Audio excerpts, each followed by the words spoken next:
எனக்கு hair transplant பண்ணுறதுக்கு பயமாக இருக்குது. எனக்கு டோனர் ரொம்ப புவராக இருக்குது. ஸோ என்னால் ஹேர் டிரான்ஸ்பிளான்ட் பண்ண முடியாது. எனக்கு இந்த விக், இந்த காஸ்மெட்டிக் ஹேர் சிஸ்டம் இந்த மாதிரி ஆப்ஷன்ஸ்லாம் விருப்பம் இல்லை. ஆனால் என்னோட லுக்கை நான் அப்லிஃப்ட் பண்ணணும் அப்படின்னு நினைக்கிறீங்களா? உங்களுக்கு நாங்கள் ஆஃபர் பண்ணுற ஒரு சொல்யூஷன் ஸ்கேல்ப் மைக்ரோ பிக்மெண்டேஷன். அதாவது உங்கள் தலையில் முடி இருக்கிற மாதிரி இருக்கும், ஆனால் முடி இருக்காது. இதில் என்ன பண்ணுவோன்னா, ஒரு செமி பர்மனன்ட் மேக்கப் டெக்னிக்கில் உங்கள் தலையில் ஹேர் ஃபாலிகல்ஸை மிமிக் பண்ணுற மாதிரி பிக்மெண்ட்ஸை டெபாசிட் பண்ணுவோம். இது டேட்டூ கிடையாது. இது ஒரு kind of micro pigmentation technique தான். இதில் நம்ம கவனிக்க வேண்டிய முக்கியமான விஷயம் என்னென்னா, இதை டேட்டூயிங் மாதிரி நீங்கள் பண்ணிட்டீங்கன்னா தலையில் அந்த டை கொட்டுனா அங்கங்கே திட்டு திட்டாக இருக்கும். ஸோ டென்ஸாக டீப்பாக போயிட்டு ஒரு நேச்சுரல் லுக் இருக்கவே இருக்காது.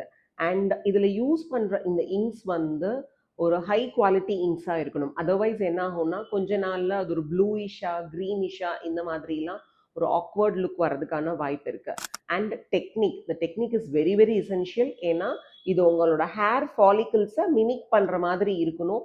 ஒரு வெல் ட்ரைன்டு ப்ரொஃபஷனலால் மட்டும்தான் ஒரு கரெக்டான டென்சிட்டியில் ஒரு ப்ராப்பர் இங்கிங் டெக்னிக் யூஸ் பண்ணி அண்ட் ஒரு நேச்சுரல் லுக் கொடுக்க முடியும்.